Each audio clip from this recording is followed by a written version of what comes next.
cuando mi hijo me agarró tan fuerte del brazo que me hizo daño, y me gritó mirándome a los ojos, «Te vas al asilo hoy mismo». Sentí que el corazón se me detenía, las piernas me temblaron, y tuve que agarrarme de la pared para no caer. Él creía que, por ser viejo, yo era débil, pero no sabía que esos golpes en la puerta lo cambiarían todo. Suscríbete al canal y activa la campanita, porque el final de esta historia, nadie lo vio venir. Esta no es solo mi historia, es una lección de vida que todos necesitamos escuchar. Quédate conmigo hasta el último segundo para descubrir cómo recuperé mi dignidad. Mi nombre es Manuel Sánchez. Tengo 70 años. Durante 45 años de mi vida, me dediqué a la ingeniería civil. 45 años levantando estructuras de concreto y acero. Cosas que duran, cosas en las que puedes confiar. He construido puentes que unen ciudades y edificios que rascan el cielo. Siempre me sentí orgulloso de eso. Del trabajo de mis manos y de mi mente. Verán, soy de la vieja escuela. Creo que la palabra de un hombre es su fianza, y que el trabajo duro es la única religión que importa. Cuando me jubilé, pensé que finalmente podría descansar y disfrutar del proyecto más importante que jamás construí. No era un puente, no era un edificio, era mi familia, pero la vida te da golpes que ningún cálculo estructural puede prever. Enviudé hace 3 años. Mi Elena, mi querida Elena, se me fue. Un cáncer rápido, despiadado. Se fue demasiado pronto. 3 años. Y todavía espero escuchar su llave en la puerta por las tardes. Todavía me despierto y busco su mano en el lado vacío de la cama. El silencio que dejó es ensordecedor. Esta casa en las afueras de la ciudad donde ocurrió esa pesadilla, no es solo una casa. La diseñamos juntos. Recuerdo las noches que pasamos inclinados sobre los planos en la mesa de la cocina. Yo dibujaba las líneas, calculaba las cargas, y ella dibujaba la vida. Manuel, la cocina tiene que tener una ventana enorme aquí. Quiero ver el jardín mientras cocino. Me decía, y ahí está esa ventana. Quiero un porche, Manuel. Un porche grande donde podamos sentarnos a envejecer juntos. Viendo llover, estoy sentado en ese porche ahora mismo. Solo, cada ladrillo, cada viga, cada rosal que Elena plantó en el jardín, guarda un recuerdo. Esta casa es el archivo de nuestra vida. Es el último pedazo tangible de ella que me queda. Y ellos querían quitármelo. Tengo 2 hijos, Lucía y Javier. Mi hija Lucía es una buena mujer. Inteligente, sensible. Pero la vida la llevó lejos. Se casó con un buen hombre, un médico, y viven en otro país. Hablamos por videollamada cada domingo. Veo a mis nietos crecer en una pantalla. La quiero con toda mi alma, pero está lejos. La distancia física se convierte, inevitablemente, en una distancia emocional. No es culpa de nadie. Es la vida, y luego está Javier, mi hijo, el que se quedó cerca. Javier. Javier era mi orgullo. O, quizás, es más exacto decir que yo quería porque fuera mi orgullo. Era el niño de mis ojos, especialmente después de que su madre enfermó. Él era en quien me apoyaba. O eso creía yo. Cuando Elena murió, algo se rompió. No solo en mí, se rompió en la familia. Mientras Elena vivió, ella era el pegamento. Ella era el centro de gravedad que nos mantenía a todos en órbita. Sin ella, empezamos a desviarnos. Mi relación con Javier y su esposa, Sandra, se volvió tensa. Es la única palabra que encuentro. Tensa. Sandra, mi nuera. Desde el día que Javier la trajo a casa, supe que ella y yo veíamos el mundo de forma diferente. Elena, con su corazón generoso, siempre le dio el beneficio de la duda. Dale tiempo, Manuel. Está nerviosa, me decía, pero yo veía cómo miraba las cosas. No miraba a las personas, miraba los objetos, miraba la casa.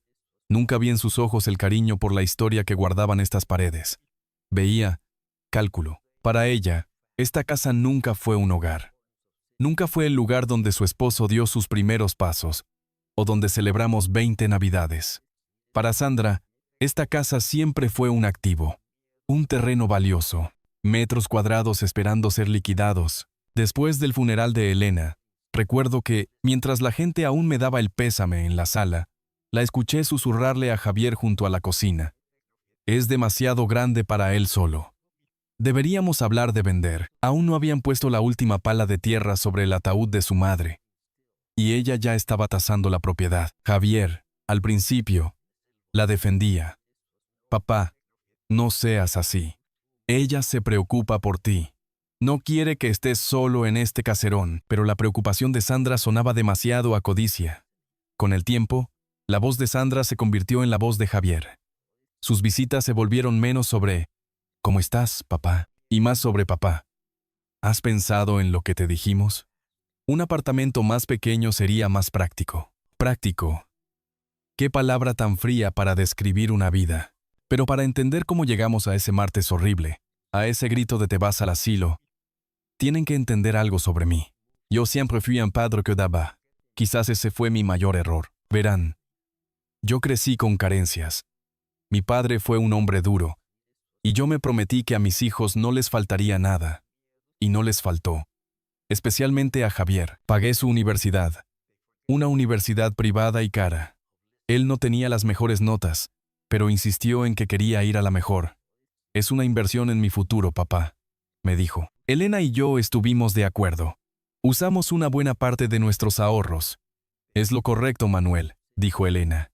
Es la mejor herencia que podemos dejarle. Educación. Y se graduó. Sentí un orgullo inmenso el día que le entregaron el diploma. Pensé, lo logramos. Este chico tiene el futuro asegurado. Qué equivocado estaba. Pocos años después, recibí una llamada. Una tarde de jueves. Yo estaba en la oficina, terminando un plano. Una voz de hombre, rasposa, que no reconocí. ¿Hablo con Manuel Sánchez? ¿El padre de Javier Sánchez? Mi corazón dio un vuelco. Sí, soy yo.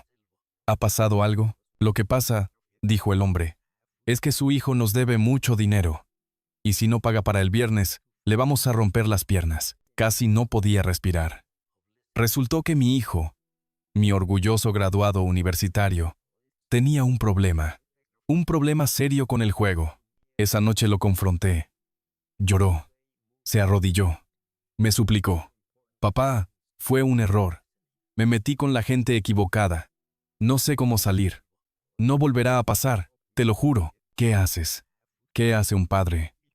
Ves a tu hijo temblando de miedo. Ves el desastre que ha hecho de su vida. Elena ya estaba empezando con sus tratamientos. El estrés la estaba matando. No podía dejar que esto la golpeara. Pagué cada centavo. Fue una suma que me revolvió el estómago. Otra parte considerable de nuestros ahorros, el dinero que teníamos guardado para viajar, para nuestra vejez, desapareció en una tarde para cubrir la estupidez de mi hijo. Que tu madre no se entere de esto, Javier, le rogué. Prométeme que buscarás ayuda. Sí, papá. Te lo juro. Lo oculté. Me convertí en su cómplice. Creí que lo estaba protegiendo. Creí que estaba protegiendo a Elena. Ahora veo que solo estaba poniendo una curita sobre una herida infectada. Solo le enseñé que papá siempre estaría ahí para limpiar su desastre. Pero el golpe final, el que realmente preparó el escenario para mi desgracia, vino después de que Elena murió. Yo estaba en el punto más bajo de mi vida. Me sentía solo, perdido. La casa estaba vacía. Javier y Sandra empezaron a visitarme más a menudo. Creí que era por preocupación. Qué tonto fui. Un domingo, después del almuerzo, Javier se sentó a mi lado en el porche. Sandra estaba dentro, reordenando la cocina. Como le gustaba decir, papá, empezó Javier, con ese tono serio que usaba cuando quería algo.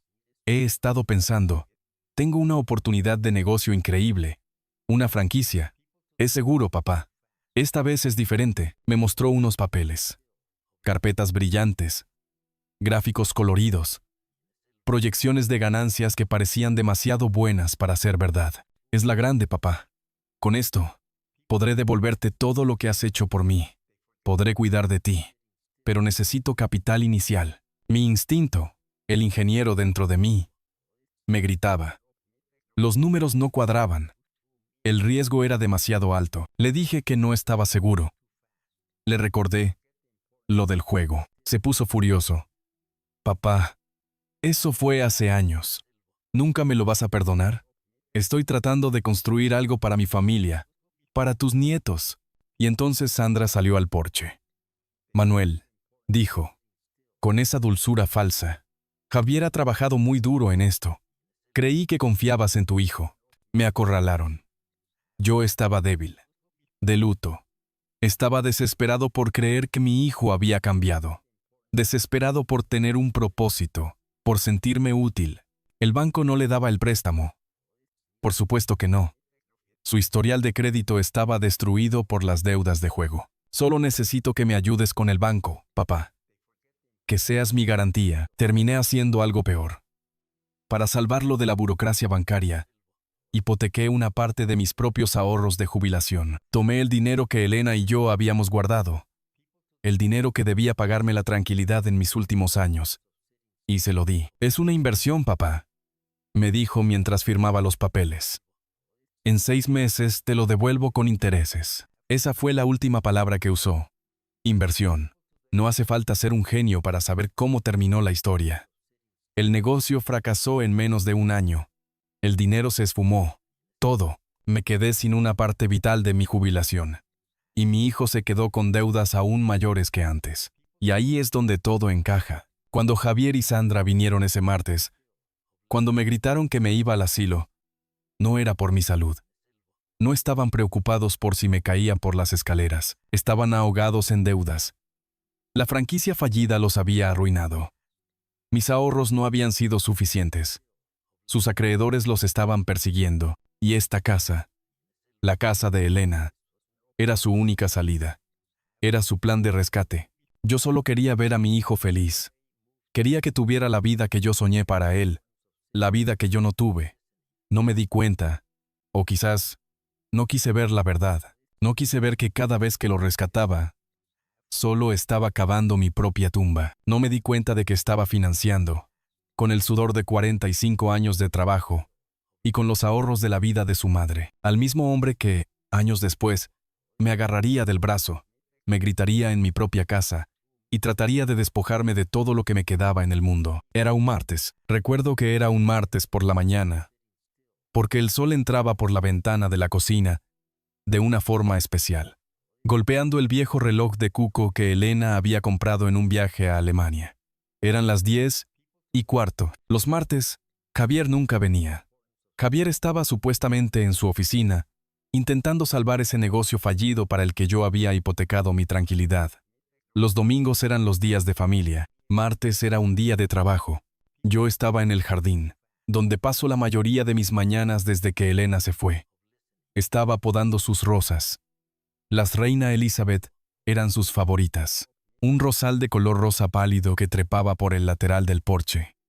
Tenía los guantes puestos, esos viejos guantes de cuero agrietados, y el olor a tierra húmeda y a pétalos cortados me llenaba los pulmones. Me sentía en paz. Había puesto una cafetera. Siempre hago café de más por las mañanas, por si acaso. Una costumbre tonta que me quedó de cuando Elena vivía. Ella siempre bajaba a media mañana para tomar una segunda taza conmigo. Ahora, yo me la tomo solo. Mirando su silla vacía, estaba cortando una rosa marchita cuando escuché el sonido. El crujido de llantas sobre la grava de la entrada. Levanté la vista, extrañado. Era un sonido demasiado rápido, demasiado agresivo. No era el cartero. Me quité los guantes, limpiándome el sudor de la frente con el antebrazo. Y entonces lo vi. El coche de Javier. Un sedán gris. Caro. El que se había comprado con el último préstamo que me pidió, antes de que todo se fuera al traste. Mi primer pensamiento. El que siempre tiene un padre. Algo malo ha pasado. Mi corazón dio un brinco. ¿Un accidente? ¿Los niños? Caminé rápido hacia el frente de la casa, con las tijeras de podar todavía en la mano. El coche se detuvo bruscamente. Las puertas se abrieron. Javier salió del lado del conductor. No llevaba su ropa habitual de trabajo. Llevaba un traje oscuro, uno que no le había visto antes. Parecía el traje de un abogado o el de un funeral. Rígido. Del otro lado, bajó Sandra. Ella también venía vestida de forma extraña.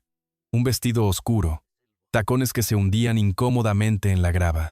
Sostenía su bolso contra el pecho como si fuera un escudo. Pero lo que me heló la sangre, más que los trajes, fue lo que Javier sacaba del asiento trasero. No eran mis nietos, no traían a mis nietos. Eso fue lo primero que me golpeó. Si era una visita, ¿dónde estaban los niños? Ellos eran mi alegría. Eran el único puente de conexión real que me quedaba con Javier. En lugar de los niños, Javier sacó 2 carpetas. Eran carpetas gruesas, de cuero negro, con aspecto de ser importantes y caras. Las sostuvo contra su pecho, igual que Sandra sostenía su bolso. Parecían un equipo. Y luego vi sus caras. No había pánico. No había tristeza de emergencia. Había una calma fría, una determinación que no supe interpretar. Javier, Sandra, dije, tratando de que mi voz sonara normal, aunque mi corazón latía con fuerza. ¡Qué sorpresa! ¿Está todo bien? ¿Pasó algo con los niños? Sandra no me miró a los ojos. Se quedó mirando la fachada de la casa, justo encima de mi cabeza, como si estuviera calculando algo en la pared. Hola, Manuel, dijo. Manuel, no papá. No suegro. Manuel. Odiaba cuando me llamaba así. Elena también lo odiaba. Es una falta de respeto, me decía Elena en susurros. Es como si quisiera borrar que eres su padre. En ese momento, ese Manuel sonó como un martillo. Javier carraspeó. Hola, papá. No. Los niños están bien. Están en la escuela. Ah, bueno. Qué alivio. Dije, soltando el aire que no sabía que estaba conteniendo. Seguía de pie en el césped, con mis botas sucias de tierra y las tijeras de podar en la mano. Ellos estaban en la grava, impecables, mirándome como si yo fuera un empleado del jardín. ¿Y a qué se debe la visita? No deberías estar en la oficina. Necesitábamos hablar contigo, papá, dijo Javier. Su voz era plana, sin emoción. Claro, hijo, siempre. Pasen, pasen. Estaba podando las rosas de Elena. Acabo de hacer café. ¿Quieren una taza? Está fresco. Sandra hizo una mueca casi imperceptible. No tenemos tiempo para café. Manuel. Javier la miró de reojo y luego me miró a mí. Será mejor que entremos. Es importante. Ni siquiera esperaron a que yo los guiara. Pasaron junto a mí. Javier, mi hijo, me pasó por el lado sin mirarme, directo a la puerta principal, que estaba abierta.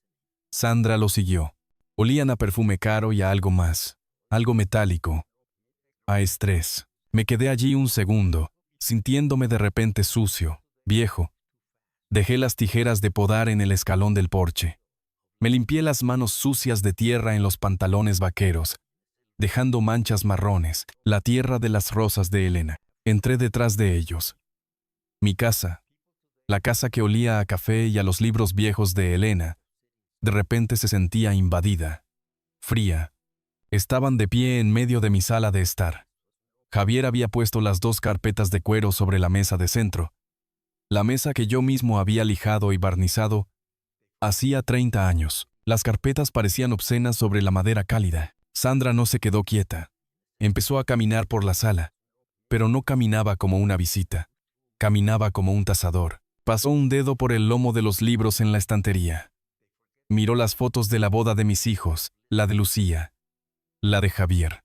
Tocó la lámpara de pie que Elena había comprado en un anticuario. Esta casa, dijo en voz baja, más para sí misma que para mí. Tiene buenas vigas. El terreno es lo que vale. Javier le lanzó una mirada de advertencia. Luego se giró hacia mí.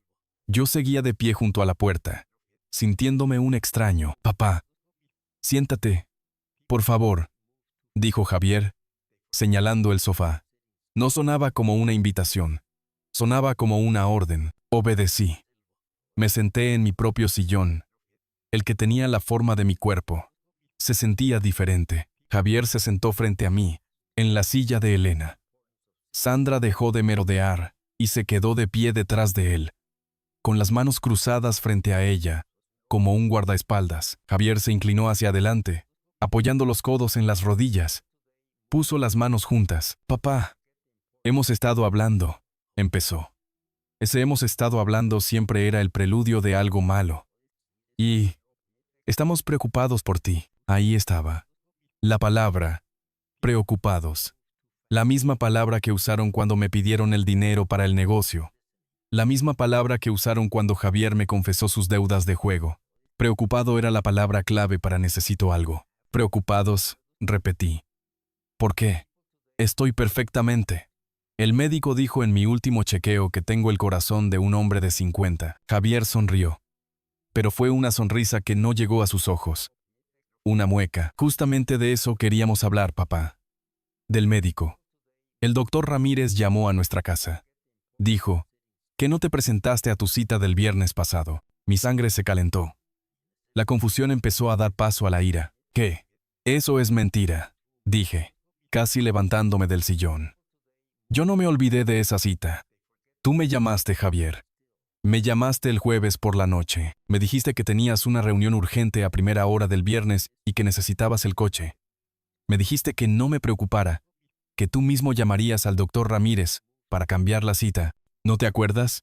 El silencio en la habitación fue pesado. Sandra dio un paso adelante. Manuel, Javier no te llamó. Estuvo conmigo toda la noche del jueves. Estábamos preparando estas cosas. Señaló las carpetas. Miré a Javier. Lo miré directamente a los ojos, buscando al niño que había criado, buscando al joven al que le había enseñado a andar en bicicleta. Javier, mírame y dime que eso es verdad. Javier desvió la mirada. Se frotó la cara con cansancio. Papá, ves, de esto es de lo que hablamos. Te estás confundiendo. Te lo estás inventando. Yo nunca te llamé por la cita. Simplemente la olvidaste. Y está bien, papá. A tu edad, esas cosas pasan. Me quedé sin aliento. Era gaslighting. Había leído esa palabra en un artículo que Lucía me mandó. Me estaba haciendo dudar de mi propia mente. Yo recordaba la llamada perfectamente. Recordaba haber pensado que era raro que necesitara mi coche viejo, teniendo él el suyo. Pero él había insistido. Es para no dar la nota, papá. Es una reunión discreta. Y ahora estaba negándolo. No, no lo olvidé, dije. Pero mi voz sonaba débil, incluso para mis propios oídos. La seguridad que tenía hacía un segundo se había agrietado. Está bien, papá, repitió Javier, con una paciencia falsa que me revolvió el estómago. No es solo la cita, Sandra intervino. Su voz era cortante, como un cristal roto.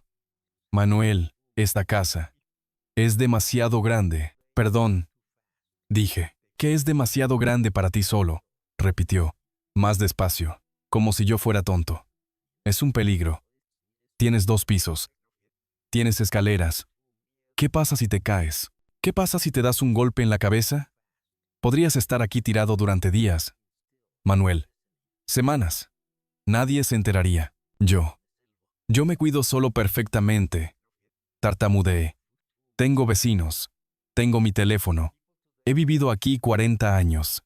Conozco cada escalón, cada rincón. Ese es el problema, interrumpió Javier, golpeando suavemente las carpetas de cuero. Te crees que puedes, pero la realidad es otra. Abrió la primera carpeta. Yo me estremecí. Era como un juicio. Sacó un papel. Papá, la factura de la luz del mes pasado. ¿Qué pasó? Lo miré. ¿La factura de la luz? La pagué. La pagaste, asintió Javier, 2 días tarde. Después de que te llamaran de la compañía eléctrica amenazando con el corte. ¿Te acuerdas de eso? Se me traspapeló. Me defendí. Estaba entre el correo. Fue un simple despiste. En cuanto me llamaron, fui y la pagué. No hubo ningún corte. Pero casi lo hubo, dijo Sandra desde atrás. Un hombre de tu edad no puede estar lidiando con estas cosas. Es demasiado estrés. ¿Estrés? Pagar una factura no es estrés, exclamé. Javier sacó otro papel. No era un papel. Era una foto. Una foto que él mismo había tomado con su teléfono. ¿Y esto, papá? ¿Te acuerdas de la semana pasada? El miércoles era una foto de mis llaves.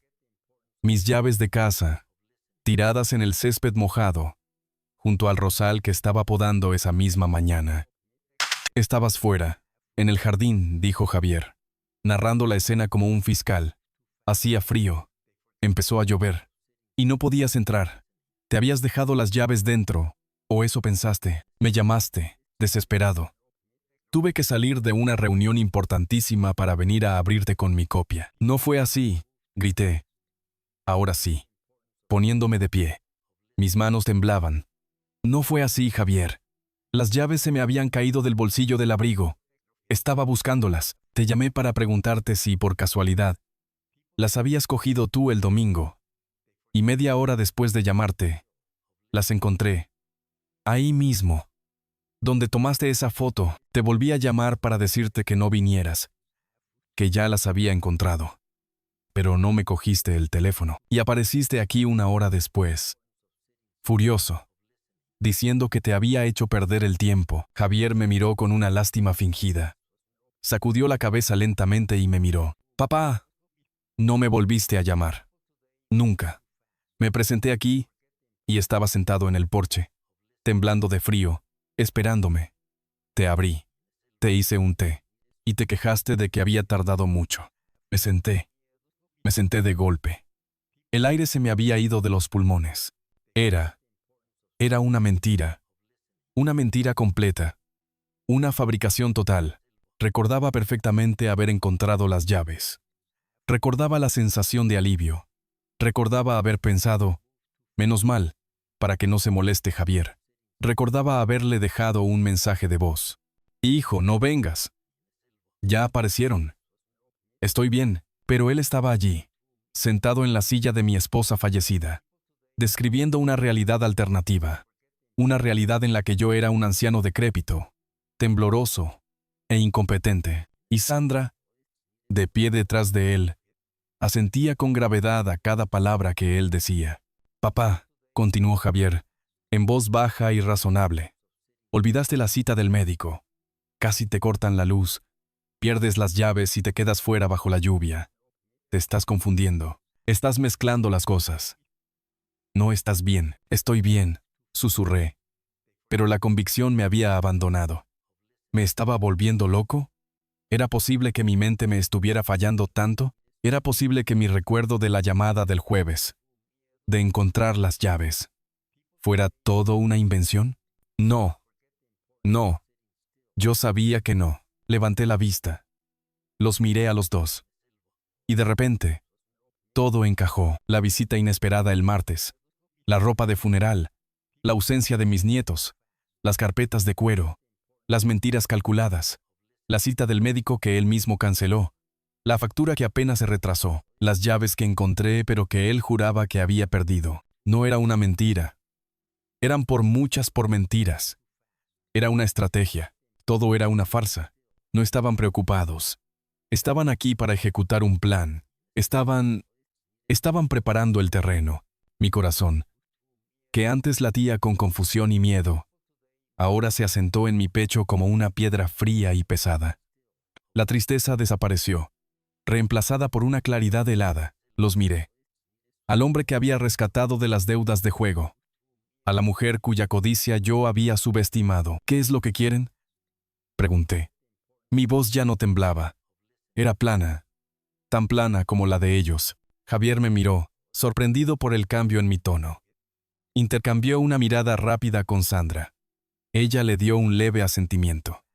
El momento había llegado. Javier se inclinó hacia adelante. Puso las manos sobre las carpetas de cuero y las abrió. Papá, dijo. Y su voz ya no tenía esa falsa preocupación. Ahora era negocios. Ya encontramos un lugar perfecto para ti. ¿Qué es lo que quieren?, dije. Y me sorprendí de la calma de mi propia voz. Era una calma helada, la calma que precede a un terremoto. Había dejado de ser el padre confundido. Ahora era el ingeniero que veía la estructura a punto de colapsar. Javier se relajó un poco al escuchar mi tono. Creyó que mi calma era resignación. Se inclinó sobre la mesa de centro y abrió una de las carpetas de cuero. El crujido de la tapa fue fuerte en el silencio de la sala. Papá, ya encontramos un lugar maravilloso para ti, dijo, y su voz recuperó un matiz de falsa calidez. Se llama El Robledal. Es una residencia, no un asilo. Tienen cuidados de primera, jardines preciosos, gente de tu edad con la que puedes jugar al ajedrez. Es perfecta para ti. Mi sangre se heló. La casa, el jardín, la vida que construí, todo reducido a una partida de ajedrez con desconocidos en un lugar llamado El Robledal. No entiendo de qué hablas, Javier, dije, sin moverme. Mi mente estaba corriendo, intentando encontrar la grieta en su lógica. ¿Por qué iba a necesitar yo un lugar como ese? Yo estoy perfectamente bien aquí. Esta es mi casa. Sandra soltó un bufido, un sonido bajo y seco que me hirió más que un grito. Manuel, por favor, ya no puedes cuidarte solo. Mírate. Tienes las manos llenas de tierra. Estás sucio. Y eres un peligro para ti mismo. ¿Vas a esperar a caerte por las escaleras para que Lucía tenga que venir de emergencia desde tan lejos? El uso del nombre de Lucía, mi hija lejana, fue un golpe bajo. Ellos la usaban como una herramienta de culpa. Javier sacó de la carpeta una pila de papeles encuadernados, con páginas marcadas con pestañas de colores. Eran documentos legales. El olor a tinta fresca me picó la nariz. Papá, hemos consultado con un abogado. Es por tu bien, legalmente hablando. Mira, es un poder notarial completo. Con este documento, nosotros nos encargaremos de todo, de tu salud, de tus finanzas, de la casa. ¿De la casa? Pregunté, y mi voz se quebró. Sí, de la casa, afirmó Sandra, y por primera vez, sonrió. Era una sonrisa fría, triunfante. Sería más práctico venderla, Manuel. Es un activo que está parado. El dinero de la venta se utilizará para pagar la residencia, que no es barata, por cierto. Y el resto será tu fondo de emergencia. Nosotros lo administraremos por ti. Ahí estaba, desnudo, el verdadero plan, así que, dije, y tuve que tragar saliva. Así que la preocupación era solo por el dinero, por la casa. ¿Queréis venderme mi casa? No te estamos vendiendo, dijo Javier con un tono exasperado, como si yo fuera el niño caprichoso. Te estamos reubicando, te estamos dando seguridad. Es un intercambio, papá. Tú nos das el control de tu patrimonio, y nosotros te damos paz y cuidados profesionales. No voy a firmar nada, dije, y esta vez, mi voz era firme. Temblaba, sí, pero con rabia, no con miedo.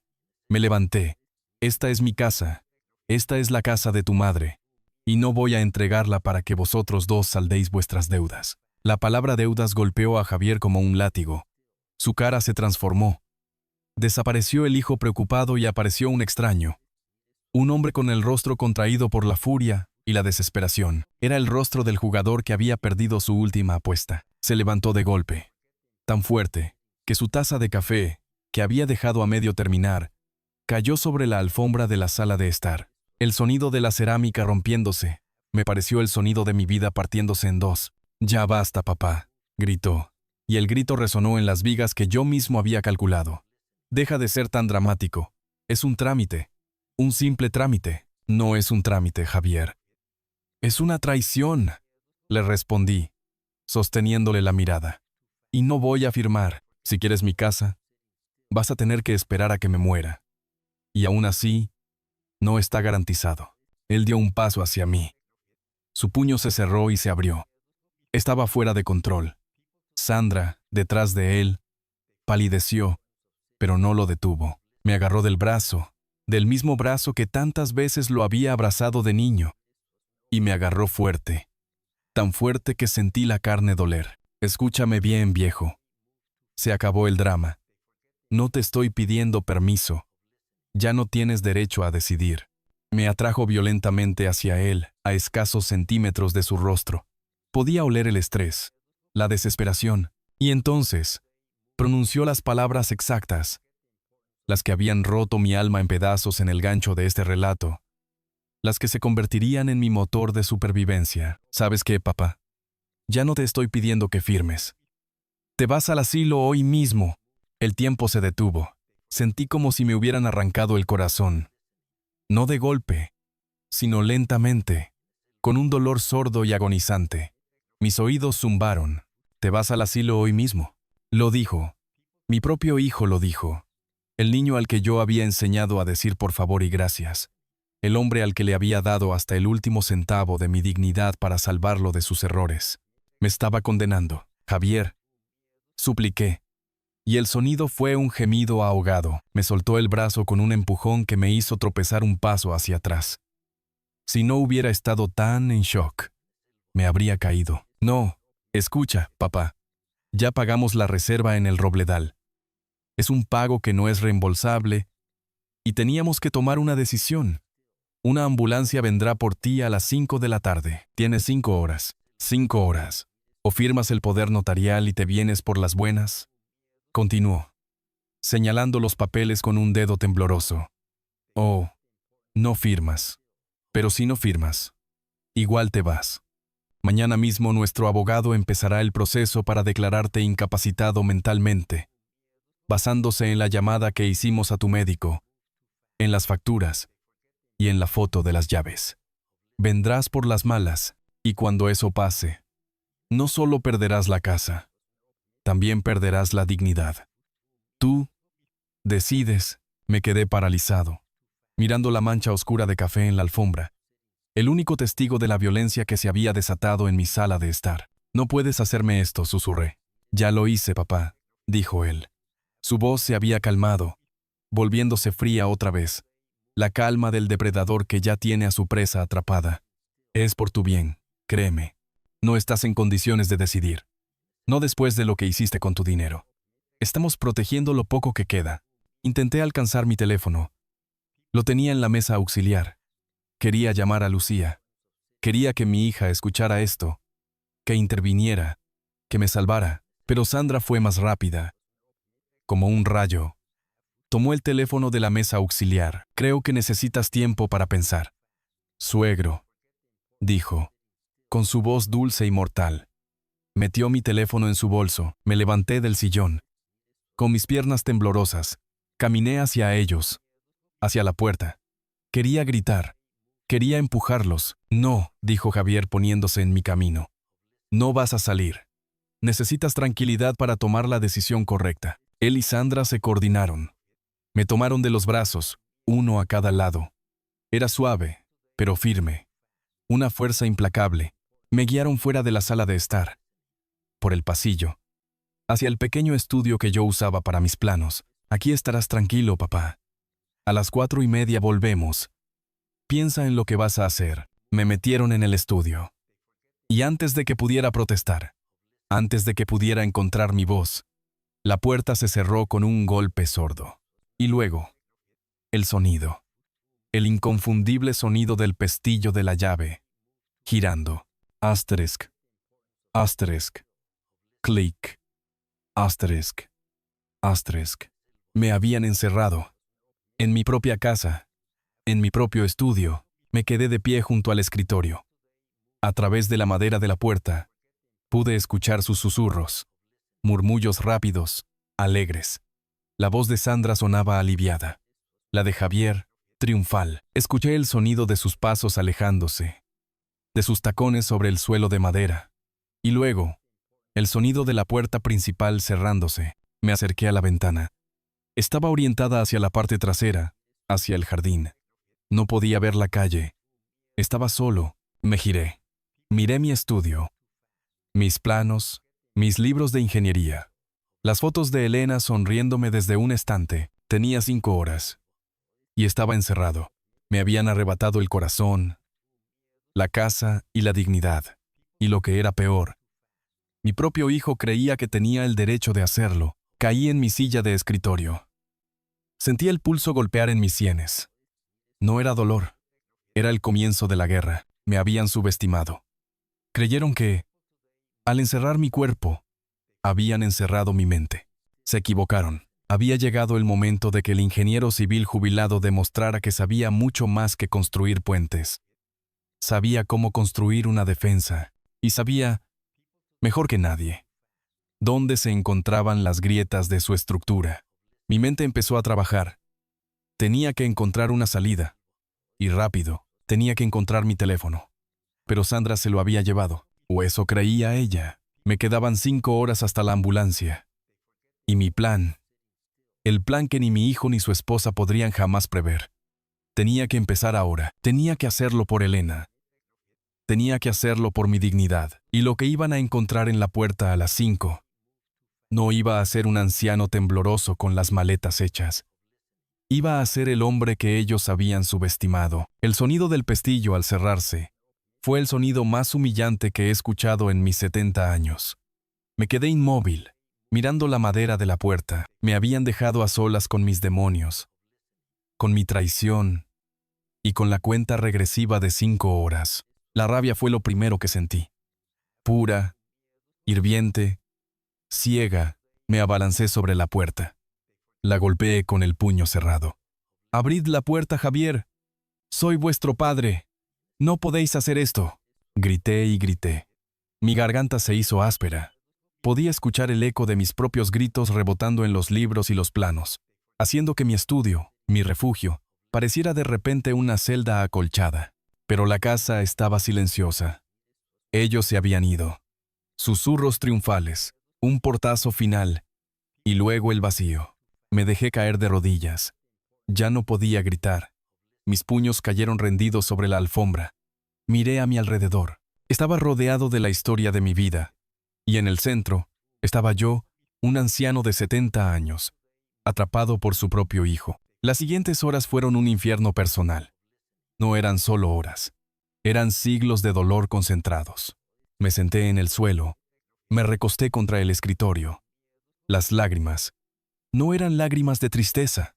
Eran lágrimas de vergüenza. Lloré por Elena. Lloré en silencio, con la cara entre las manos. Lloré por haberle fallado.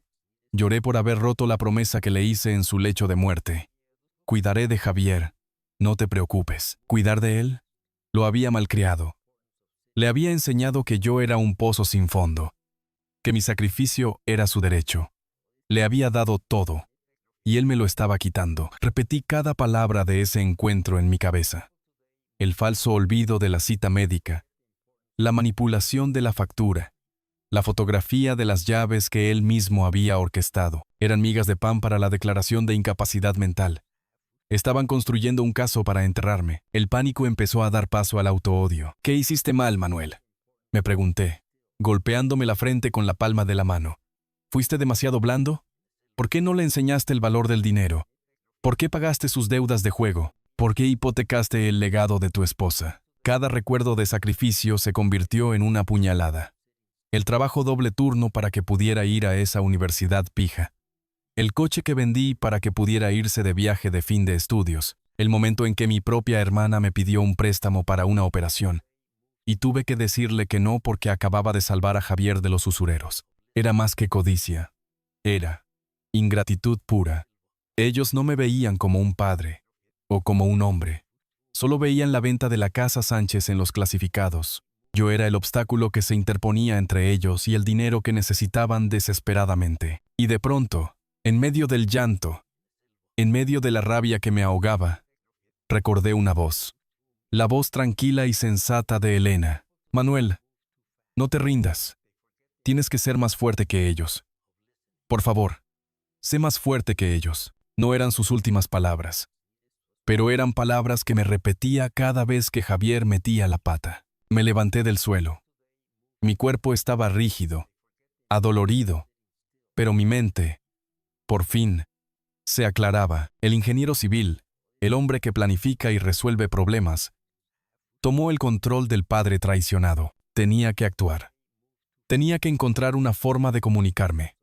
Sandra se había llevado mi móvil, mi única conexión con el mundo moderno. Pero Elena, mi Elena, siempre fue la previsora. Pensé en esos años en que los apagones eran comunes en nuestro barrio, antes de que mejoraran la red eléctrica. Recuerdo una noche de tormenta. Estábamos a oscuras.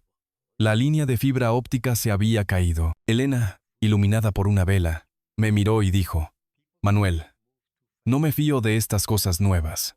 Mañana, por favor, ve y compra un teléfono analógico, de los viejos, uno con cable, por si acaso. Si el cableado de la casa funciona, siempre tendremos una línea de vida». Ella me lo había pedido. Y yo, obediente, lo había comprado. ¿Dónde lo puse? Empecé a rebuscar en mi escritorio.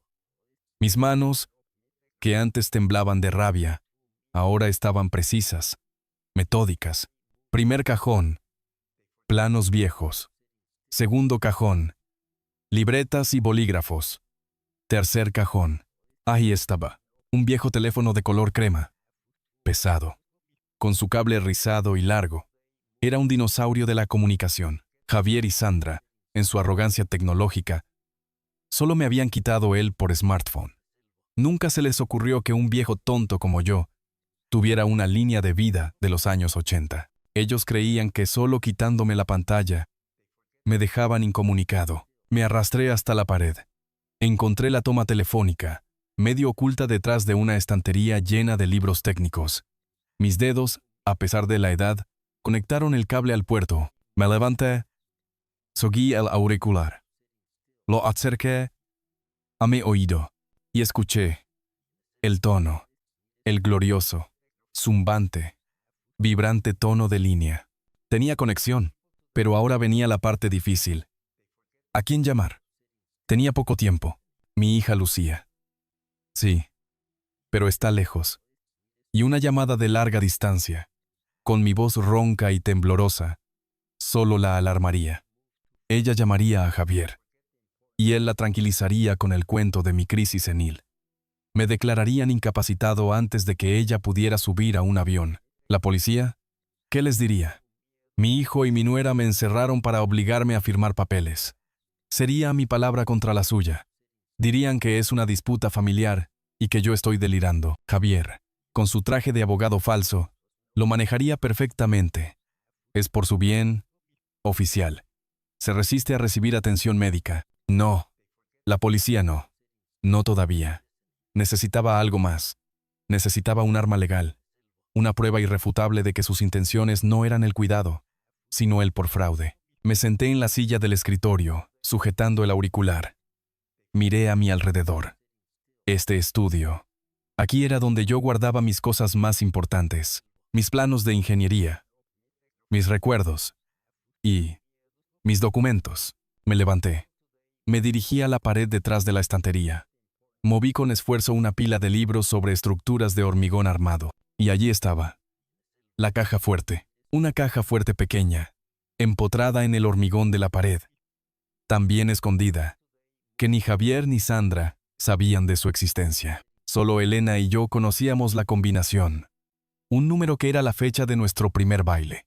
Mis dedos, sudorosos, giraron la perilla. Clac, clac, clac. La puerta de acero se abrió con un sonido metálico. Dentro no había oro ni joyas. Había documentos. El título de propiedad de la casa. Mi testamento original, el que nombraba a Javier como albacea y heredero principal, qué ironía. Y los documentos que yo había estado guardando durante los últimos 6 meses, por pura intuición. Y ahí, en ese instante, en la penumbra de mi estudio, encontré mi respuesta. Encontré mi plan. Durante los últimos 6 meses, yo había notado movimientos raros en mis cuentas bancarias. Pequeñas transferencias.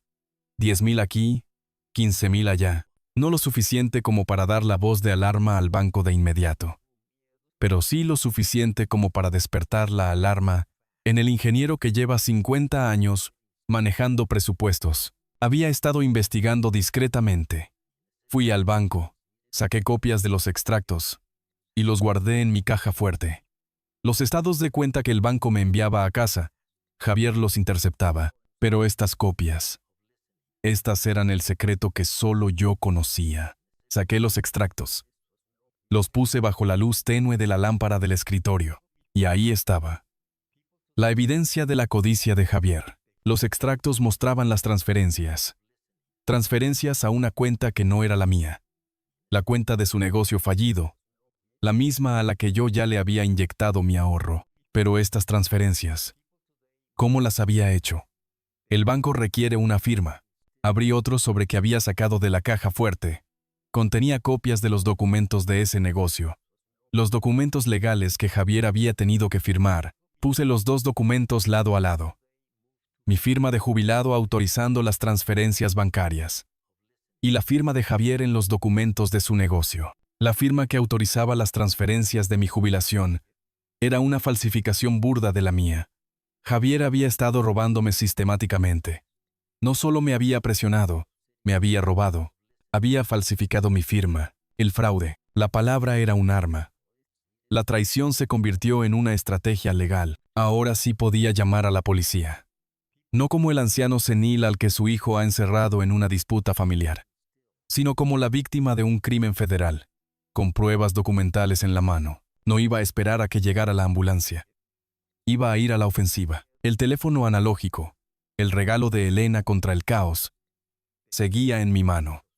Lo acerqué a mi oído. Marqué los 3 números que pueden cambiar el destino de un hombre. Choyi, mi nombre es Manuel Sánchez, dije. Y mi voz ahora era de acero frío. Y necesito ayuda inmediata. Mi hijo y su esposa acaban de cometer fraude, falsificación y coerción en mi contra. Tengo pruebas documentales en mi posesión. Y necesito que vengan a mi domicilio. Ahora, mientras colgaba, no sentí miedo. Sentí una claridad absoluta. Sentí la presencia de Elena a mi lado. Miré los extractos bancarios, la prueba de la malicia de Javier. Él creyó que yo era un viejo tonto, incapaz de notar 10.000 euros menos. Creyó que mi dolor por su madre me había vuelto un borrego. Se equivocó. Ahora, la cuenta atrás de las 5 horas era para ellos. La ambulancia vendría a las 5, pero la policía llegaría mucho antes. Y no vendrían a llevarse al anciano, sino a llevarse al ladrón. Escuché el sonido lejano de una sirena. No era la ambulancia. Era el sonido de la justicia. Era mi plan, ejecutándose a la perfección. Me levanté de mi silla de escritorio. Me vestí con la dignidad que mi hijo había intentado robarme. Me puse mi mejor chaqueta. Arreglé mi pelo. Tenía que estar listo para cuando sonara la puerta. Y cuando lo hiciera, no iba a ser mi hijo quien controlara la escena. Iba a ser yo, el ingeniero civil, listo para construir su propia defensa. El padre, listo para dar la lección más dura de la vida a su hijo. Y el hombre, listo para recuperar el control de su propia historia. Ahora solo quedaba esperar y escuchar. Y cuando los golpes llegaran, sería el momento de la verdad. La verdad que cambiaría mi vida para siempre. Y la de mi hijo. Mi cuerpo se sentía nuevo. La adrenalina había borrado el cansancio, el dolor en el brazo. Ya no era el anciano al que habían humillado, sino el ingeniero que estaba a punto de ejecutar una operación de rescate. Había hecho la llamada. Había dado la dirección exacta. Había presentado la acusación más grave posible. Fraude y falsificación de documentos. Sabía que eso les daría prioridad. Me quedé quieto junto al escritorio, los extractos bancarios y la copia de la firma falsificada en la mano. La caja fuerte abierta detrás de mí, como una boca de acero que había devuelto la verdad al mundo. El silencio de la casa era insoportable, roto solo por el latido furioso de mi corazón. Contuve la respiración, escuchando a través de la puerta de madera maciza. Javier y Sandra debían estar en la sala de estar, celebrando en silencio su victoria a medias, convencidos de que yo estaba en el estudio, destrozado, preparando las maletas. No sabían con quién se estaban metiendo. Javier creía que yo era un viejo tonto, uno de esos ancianos a los que les quitan las cuentas con un clic, pero yo había trabajado con miles de millones de pesetas, y luego de euros, en proyectos. Sabía cómo funcionaban los bancos. Sabía que cada movimiento deja un rastro. Durante los últimos 6 meses, yo había notado esas pequeñas y sospechosas transferencias de mi fondo de jubilación. No eran grandes al principio, unos pocos miles, lo suficiente para pasar desapercibido en el flujo normal de una cuenta grande. Pero se hicieron constantes. La gente llama a eso intuición, yo lo llamo experiencia. Hablé con mi gestor bancario, don Ricardo, un hombre de confianza. Lo hice por teléfono, discretamente, antes de que Javier y Sandra empezaran a interceptar mi correo. Le dije que me enviara copias de los extractos a una dirección postal alternativa, la de mi viejo almacén de herramientas. Lo hicimos bajo la clave de ajuste de pensión. Don Ricardo no sospechó fraude, sino más bien que yo quería ocultarle los gastos a mi esposa. Irónico, ¿verdad? Yo guardé esas copias en mi caja fuerte. Javier y Sandra pensaron que mi caja fuerte solo guardaba el título de propiedad de la casa, lo que ellos tanto ansiaban. pero yo guardaba las copias de los extractos, y junto a ellos, guardaba algo que Javier no sabía que yo tenía. Una copia notariada de los papeles de su negocio fallido, donde constaba su firma real. Ahora, los tenía a ambos. La falsificación de la firma de mis autorizaciones bancarias era burda, sí, pero era mi firma de jubilado.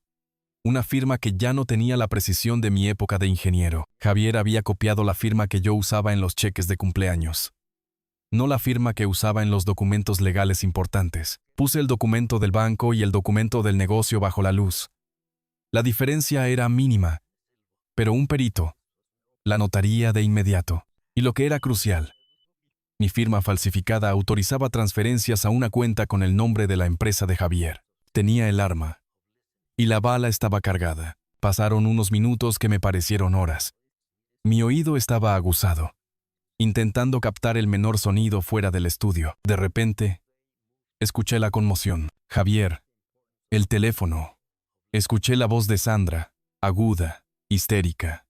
Debieron haber entrado en la sala de estar y notado que mi teléfono viejo estaba descolgado, o que la línea de teléfono estaba caliente. Escuché pasos rápidos.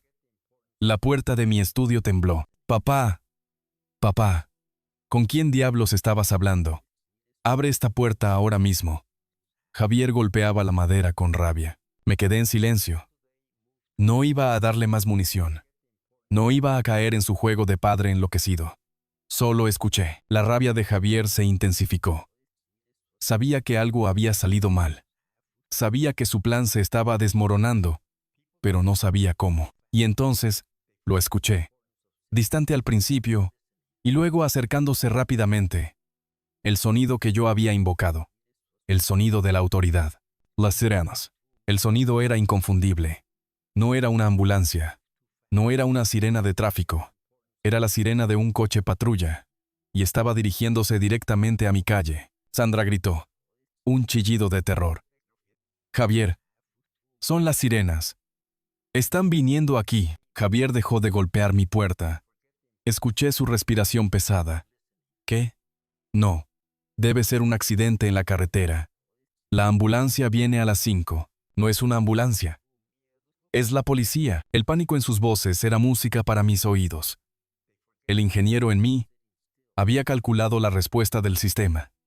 Y el sistema estaba llegando a la hora prevista. Escuché el chirrido de los neumáticos de un coche que se detenía bruscamente en la grava de mi entrada. Luego, los golpes. Fuertes. Autoritarios. Resonando por toda la casa. Boom, boom, boom. La puerta principal tembló. Javier corrió. Escuché sus pasos en el pasillo, el sonido de su desesperación. Él aún estaba en modo de control. Aún creía que podía manipular la situación. Escuché el pestillo de la puerta principal. Ya voy, soy el hijo. Oficiales, gracias por venir. Tenemos un problema serio. Javier les abrió la puerta, listo para dar su discurso sobre mi demencia. Estaba en su traje, con su cara de preocupación ensayada. Oficiales, gracias por venir. Mi pobre padre, Manuel Sánchez, de 70 años, está sufriendo una crisis senil. Tuvimos que encerrarlo en el estudio por su propio bien. Se resiste a recibir ayuda médica. Les ruego que lo lleven a la residencia que hemos contratado. Se detuvo para respirar. En ese momento, en el segundo de silencio que él usó para inflarse de autoridad moral falsa, yo actué. Javier no sabía que yo también tenía una llave de repuesto para el estudio. Una que Elena me había regalado por Navidad, camuflada en un llavero de metal. Metí la llave en el pestillo. La giré con rapidez. Clic. La puerta se abrió. Salí de mi estudio, con la chaqueta impecable y la dignidad restaurada, y entré en la escena de mi propia liberación. Una délica puerta se abrió. Melcali Caletuis. Salí de mi estudio, con la chaqueta impecable y la dignidad restaurada, y entré en la escena de mi propia liberación. Javier estaba de espaldas a mí, en el umbral, flanqueado por 2 oficiales de policía uniformados. Sandra estaba junto a la chimenea, pálida y temblando, sujetando su bolso y mi teléfono robado, y por eso, necesitamos que lo internen inmediatamente, antes de que se haga daño. Él está. Javier se giró hacia mí, listo para señalar a su padre, demente al que supuestamente había rescatado. Pero el espectáculo que vio no fue el que esperaba. Me acerqué con calma a los oficiales, mis ojos fijos en los de ellos. Mi voz, aunque baja, resonó con autoridad y convicción. «Oficiales», dije, sosteniendo en alto los extractos bancarios. «Eso no es cierto». Los oficiales me miraron. Miraron mi traje, mi postura erguida, la pila de documentos en mi mano, y mi voz, que no temblaba. Luego miraron a Javier, que se había quedado boquiabierto, la boca abierta, la cara blanca como el yeso. Mi hijo me encerró en el estudio para obligarme a firmar un poder notarial, continué, sin romper el contacto visual con el oficial principal. Y lo hizo porque necesita desesperadamente la casa para cubrir el dinero que me ha estado robando sistemáticamente durante los últimos 6 meses, falsificando mi firma en los documentos bancarios. «Aquí», dije, y extendí los extractos. «Aquí están las pruebas del fraude». Le puse los extractos bancarios en la mano al oficial. Eran prueba irrefutable. Pero cuando llegó la policía, todo cambió. Cambió para mí. Cambió para Javier. La cara de Javier se descompuso. No fue solo pánico. Fue la aniquilación total. El color desapareció por completo de su rostro, dejándolo de un tono gris enfermizo. Intentó hablar, pero solo salió un sonido ahogado. «Papá, no. Oficiales, es mentira. Está inventando. Está sufriendo un brote psicótico». Sandra, al oír la palabra fraude y al ver los extractos en manos de la policía, soltó un grito y se llevó las manos a la boca, negando con la cabeza. Su bolso cayó al suelo, y mi teléfono robado rodó hasta mis pies. «Cállate, Javier», le gritó uno de los oficiales. «Señor, ¿qué nos ha entregado?» «Es la prueba de que mi hijo, Javier Sánchez, ha estado falsificando mi firma para transferir dinero de mi fondo de jubilación a su cuenta de negocios», dije, con la voz firme. Y la coerción y el intento de internamiento eran para cubrir su crimen y asegurar el único activo que le quedaba, mi casa. El oficial, un hombre joven pero serio, examinó rápidamente los extractos y los comparó con la copia de la firma.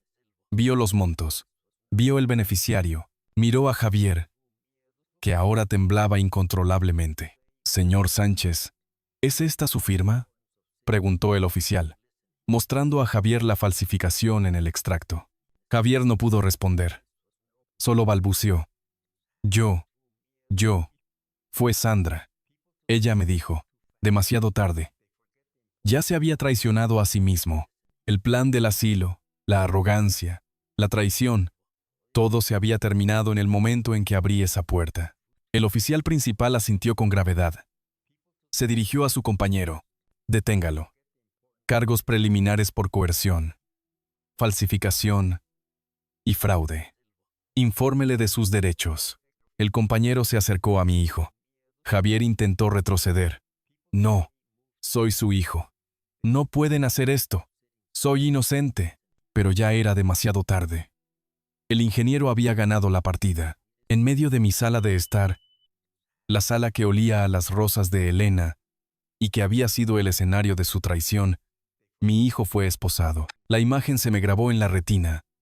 El traje caro, la cara destrozada y el frío metal de las esposas en las muñecas de mi propio hijo. Sandra se derrumbó en la alfombra, llorando, balbuceando excusas y culpando a Javier en un intento patético de salvarse. Yo solo estaba de pie, observando el asilo, el fraude.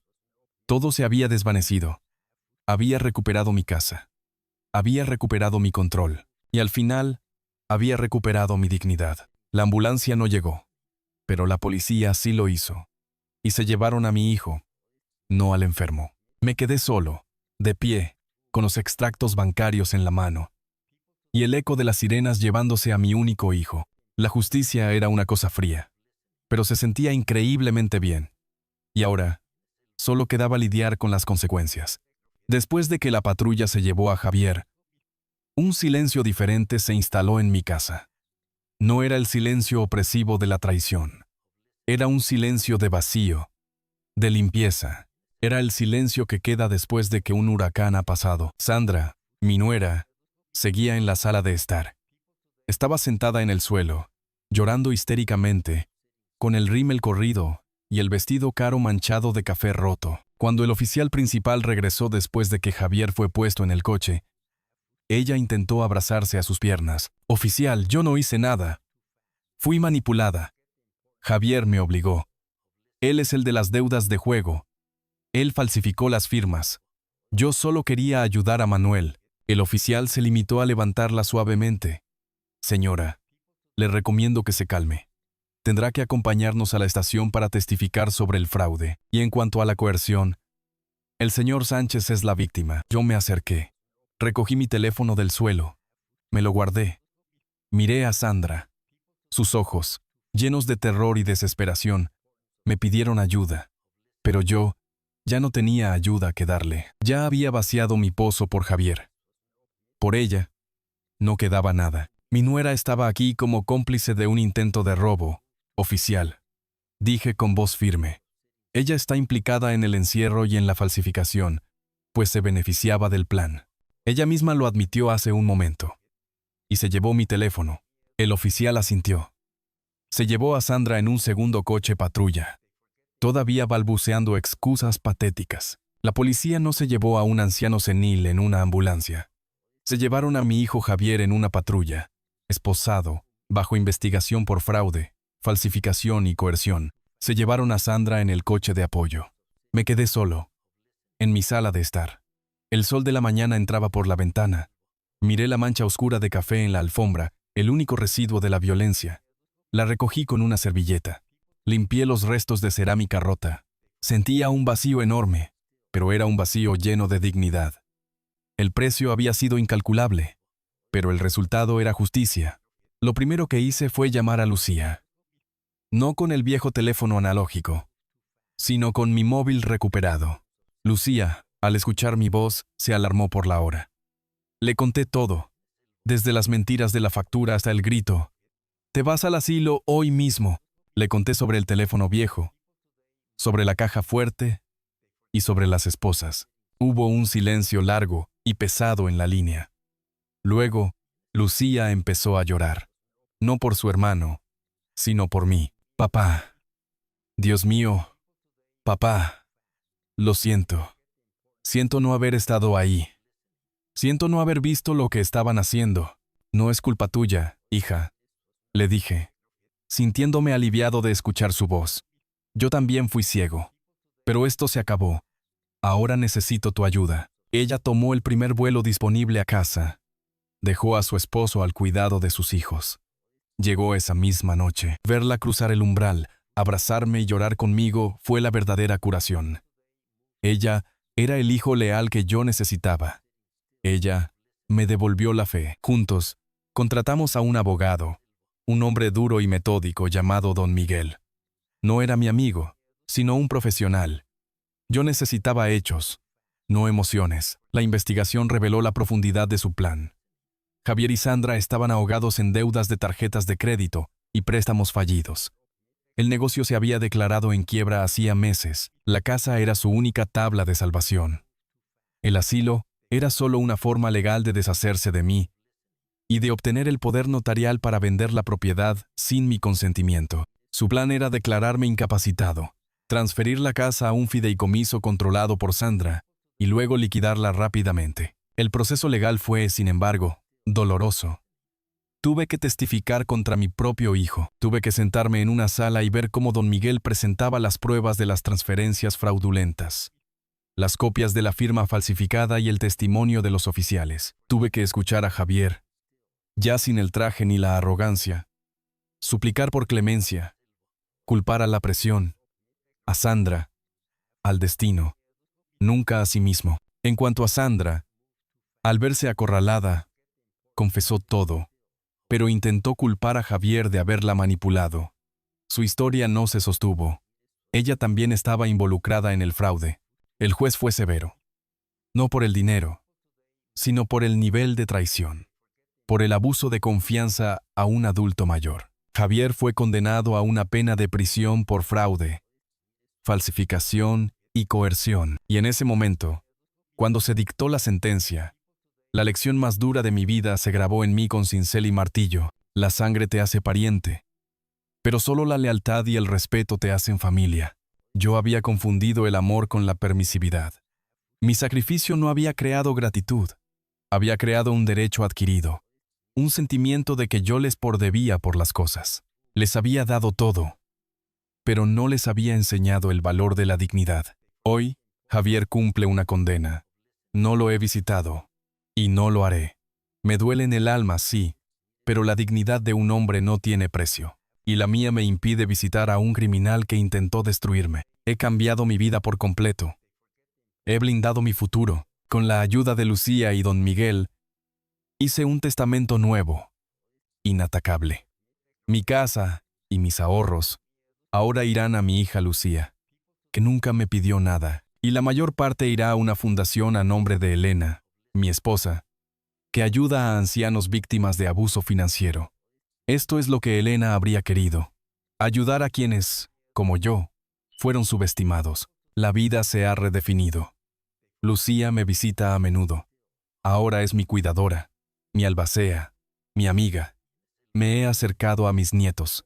Ellos no entienden todo, pero entienden que hay cosas que no se hacen, y yo les enseño el valor del respeto, no el de la herencia. He tenido tiempo para reflexionar sobre mi error. ¿Fui perfecto? No. Fui demasiado indulgente. Fui el padre que siempre limpiaba el desorden. Pero, aunque cometí errores en la crianza, la traición de Javier no tiene justificación. Yo pude perdonar la deuda. Pude perdonar el fracaso. Pero no pude perdonar el intento de quitarme la dignidad. Y es aquí donde mi historia deja de ser solo mía y se convierte en un consejo urgente para ti, que me escuchas. Si tienes mi edad o conoces a alguien mayor, escúchame bien. Protege tus bienes. La vejez no es sinónimo de debilidad, es sinónimo de sabiduría. Y esa sabiduría debemos usarla para defendernos. Actualiza tu testamento. No dejes nada a suposiciones o a la culpa. Hazlo claro, regístralo, y que los herederos lo conozcan, o que lo sepa tu abogado. Contrata un abogado de confianza, independiente. No uses al abogado que usa tu hijo o tu nuera. Usa a un profesional independiente que vele por tus intereses. Nunca cedas el control de tus cuentas. No pongas a tus hijos como cotitulares a menos que sea absolutamente inevitable y que confíes ciegamente en ellos. Y aún así, sé cauteloso. Guarda tus documentos importantes en un lugar seguro. Una caja fuerte. Una caja de seguridad bancaria. No permitas que la falsificación sea fácil. Habla claro. Deja claro que la herencia no es un derecho, es un regalo, que se gana con respeto y lealtad. Y si eres hijo o hija y me estás escuchando, recuerda que tus padres no son un banco. El tiempo que te queda con ellos es limitado. El arrepentimiento por la codicia llega tarde. Cuando las puertas de la cárcel se cierran, el amor se mide en respeto y tiempo, no en herencia. Yo tengo 70 años. No sé cuánto tiempo me queda en esta casa, pero lo que sí sé es que viviré con dignidad y moriré con dignidad. Eso nadie me lo puede quitar, ni mi propio hijo. La familia real es la que elige estar a tu lado, la que te respeta en tus peores momentos, no solo la que nace contigo. Y mi familia real, hoy, es Lucía, y el recuerdo de mi Elena, la previsora. Gracias por escuchar mi historia. Ha sido una catarsis que necesitaba. Y ahora, es momento de que la compartas. Hemos llegado al final de mi historia. Y si te has quedado hasta este punto, te doy mis más sinceras gracias. Gracias por acompañarme en este viaje. Desde el dolor más profundo de la traición, hasta la fría pero necesaria justicia. No ha sido fácil para mí revivir ese martes. No ha sido fácil recordar el rostro de mi hijo transformado por la codicia, ni el sonido del pestillo al cerrarse. Pero sentí, con la certeza de un ingeniero que calcula hasta el último gramo, que debía hacerlo. Si mi dolor, si mi vergüenza, si mi lucha por la dignidad puede servir como un plano para que una sola persona se defienda, si puede evitar que un solo anciano pase por el mismo infierno, entonces el precio, la exposición pública de mi tragedia, habrá valido la pena. Y por eso, quiero pedirte un favor de corazón. Si mi historia, la historia de Manuel Sánchez, te ha tocado el corazón, Si sentiste mi rabia o mi alivio al final, por favor, déjame en los comentarios. Me dará fuerza saber que no estoy solo. Me dará la certeza de que mi mensaje está llegando. Y me gustaría saber desde qué ciudad me estás escuchando. ¿Desde Madrid? ¿Donde todo esto ocurrió? ¿Desde la costa? ¿O quizás me escuchas desde el otro lado del océano? ¿En México? ¿En Argentina? ¿En Colombia? Cuéntamelo en los comentarios. Me encantaría saber hasta dónde ha viajado la voz de un viejo ingeniero que se negó a ser vencido. Si has vivido algo similar, si has sentido esa traición de un ser querido, o si conoces a alguien, un padre, una madre, un abuelo, que está en una situación vulnerable, compártele este video. Sé que es difícil hablar de estas cosas, pero a veces, la historia de un extraño te da las palabras que no sabías cómo decir, o la fuerza para defenderte. Aquí, en esta comunidad, nadie te juzgará. Todos hemos sufrido de alguna manera, y a veces, saber que no estamos solos en el dolor, en la lucha por la dignidad, es el primer paso para sanar y para construir una nueva estructura de vida. Yo sigo aquí, en mi casa. Lucía, mi hija, me visita con frecuencia, y mis nietos me llaman. Mi vida no es perfecta, y la ausencia de mi Elena sigue doliendo, pero he recuperado el control. He aprendido a valorar a las personas por su lealtad, no por su apellido. Un abrazo fuerte, desde mi porche, aquí en las afueras de Madrid. Cuídate mucho, y recuerda siempre estas palabras. Las palabras finales de un ingeniero civil que aprendió a construir la defensa más fuerte de todas. Tu dignidad no tiene precio. Y nunca, nunca es tarde para defender lo que es tuyo. Hasta pronto. Manuel Sánchez. 70 años. Madrid.